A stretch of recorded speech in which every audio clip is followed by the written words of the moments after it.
ಉಳಿತಾರೆ, industry ಉಳಿಯುತ್ತೆ. ಯಾಕೆ ಬಂದಂತ ದೊಡ್ಡ ದೊಡ್ಡ ಪ್ರೊಡ್ಯೂಸರ್ಗಳು ಸಿನಿಮಾ ಮಾಡಿ ಲಾಸ್ ಮಾಡ್ಕೊಂಡು ಆಚೆ ಹೋದಾಗ ನಮಗ್ ನೋವಾಗುತ್ತೆ 100%. ಯಾಕಂದ್ರೆ ಒಂದ್ ಸಿನಿಮಾ ಮಾಡೋದಲ್ಲ, ಅವರು 100 ಸಿನಿಮಾಗಳು ಮಾಡ್ಬೇಕು ನಮ್ಗೆ. ನಾನು ಅವತ್ತು ಅಂತ ಹೇಳಿದೆ, ಲಕ್ಷಾಂತರ ಜನರು ಬದುಕಿದೆ, ಎಷ್ಟು ಜನ ಲೈಟ್ ಬಾಯ್ಸ್ಗಳಿದ್ದಾರೆ ನೋಡಿದ್ರೆ ಹೊಟ್ಟೆ ಹೊಡಿತಾರೆ ಹೋಗ್ತಾ ಇರ್ಬೇಕಾದ್ರೆ. ಅವರೆಲ್ಲ ನಮ್ಮಷ್ಟು ದುಡ್ಡು ತಗೊಂಡು ಕೆಲಸ ಮಾಡಲ್ಲ. ಪ್ರೊಡಕ್ಷನ್ ಅವ್ರು ಇದಾರೆ, ಕಾಸ್ಟ್ಯೂಮರ್ಸ್ ಇದಾರೆ, ಬರೀ ನಮ್ ಬಗ್ಗೆ ಯೋಚನೆ ಮಾಡ್ತಾ ಇದೀವಿ ನಾವು.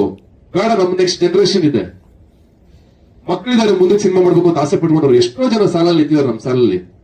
ಅದಕ್ಕೋಸ್ಕರ ಇಂಡಸ್ಟ್ರಿ ಉಳಿಬೇಕು ಅನ್ನೋ ವಿಚಾರದಲ್ಲಿ ನಿರ್ಮಾಪಕರುಗಳು ಬರ್ಬೇಕಾದ್ರೆ, ಹೊಸ ನಿರ್ಮಾಪಕರುಗಳು ಆ ಜ್ಞಾನ ಇರ್ಲಿ ಅಂತ ಹೇಳದ್ನೆ ಹೊರತು ಎಜುಕೇಶನ್ ಅನ್ನೋದು ಯಾವುದೇ ಕಾರಣಕ್ಕೂ ನಿಮ್ಗೆ ಯಾರಿಗೂ ಹರ್ಟ್ ಮಾಡ್ಬೇಕು ಅಂತನೋ ಅಥವಾ ನಮ್ಮ ನಿರ್ಮಾಪಕರುಗಳಿಗೆ ಬೇಜಾರು ಮಾಡ್ಬೇಕು ಅಂತನೋ ಹೇಳಿಲ್ಲ ಸರ್. ನಾನು ಇವತ್ತು ನಿಮಗೆ ನೋವಾಗಿದ್ರೆ, ಯಾವುದೇ ನಮ್ಮ ನಿರ್ಮಾಪಕರುಗಳಿಗೂ ನೋವಾಗಿದ್ರು, ನಾನು ಇಲ್ಲೂ ಕ್ಷಮೆ ಕೇಳಕ್ಕೆ ರೆಡಿ ಇದ್ದೀನಿ. ಯಾಕೆಂದ್ರೆ ಕ್ಷಮೆ ಕೇಳ್ತೀನಿ ನಾನು ಅಷ್ಟೊಂದು ಏನೋ ಸಣ್ಣವನಾಗ್ಬಿಡಲ್ಲ ಅಥವಾ ಚಿಕ್ಕವನಾಗಲ್ಲ ನಿಮ್ ಎದುರುಗಡೆ. ಪರವಾಗಿಲ್ಲ, ನೀವೆಲ್ಲ ಸೀನಿಯರ್ಸ್ ಮಾಡ್ಕೊಂಡ್ ಬಂದಿದ್ದೀರಾ.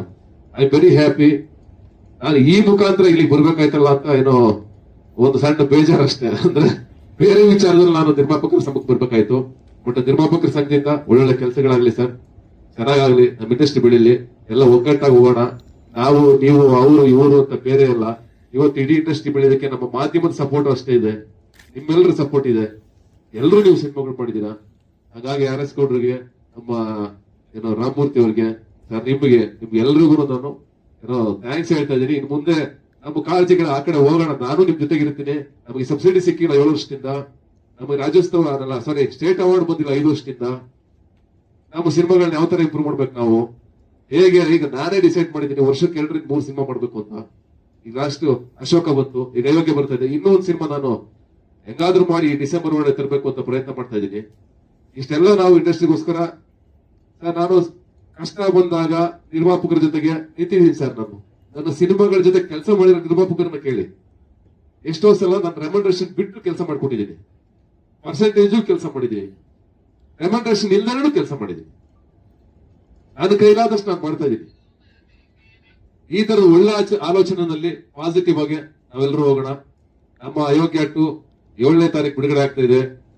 14ನೇ ತಾರೀಕು ಬರ್ಬೇಕಾಗಿತ್ತು, ಅದು 7ನೇ ತಾರೀಕು ಬರ್ತಾ ಇದೆ. ಅಂಡ್ ನಿಮ್ಮೆಲ್ರಿಗೂ ಥ್ಯಾಂಕ್ಸ್ ಹೇಳ್ತೀನಿ ನಾನು. Thank you so much. ಯಾರು ಮನಸ್ತಾಪ ಮಾಡ್ಕೊಳ್ಳೋದು ಬೇಡ. ಒಳ್ಳೆ ಕಡೆ, ಒಳ್ಳೆ ಕೆಲಸದ ಕಡೆ ನಾವೆಲ್ಲ ಗಮನ ಕೊಟ್ಟು ಇಂಡಸ್ಟ್ರಿ ಕಟ್ಟೋಣ. ಯಾವುದೇ ನಿರ್ಮಾಪಕರಿಗೆ ಬೇಜಾರಾಗಿದ್ರು ಯಾರು ಬೇಜಾರು ಮಾಡ್ಕೋಬೇಡಿ. ನಾನು ಹೇಳಿದ್ದು ಎಜುಕೇಶನ್ ಅನ್ನೋ ವರ್ಡು ಎಲ್ಲ ವಿಭಾಗದಲ್ಲಿ, ಎಲ್ಲ ವಲಯದಲ್ಲಿ, ಎಲ್ಲಾದ್ರಲ್ಲೂ ಎಜುಕೇಶನ್ ಇರ್ಬೇಕು ನಮ್ಗೆ. ಬರೀ ನಾಟ್ ಓನ್ಲಿ ಸಿನಿಮಾ, ಪ್ರತಿಯೊಂದ್ರಲ್ಲೂ ನಮ್ಗೆ ಎಜುಕೇಶನ್ ಇರ್ಬೇಕು ಅನ್ನೋ ಅರ್ಥದಲ್ಲಿ ನಾನು ಹೇಳಿದ್ದೀನಿ. ಯಾರಿಗೂ ನೋಯಿಸೋ ಉದ್ದೇಶದಿಂದಲ್ಲ. ಹಾಗಾಗಿ ಇದನ್ನ ಇಲ್ಲಿಗೆ ನಾವೆಲ್ಲರೂ ಸಂತೋಷವಾಗಿ ಮುಗಿಸೋಣ. ಅಂಡ್ ನಿಮ್ಗೆಲ್ಲ ಥ್ಯಾಂಕ್ ಯು ಸೋ ಮಚ್.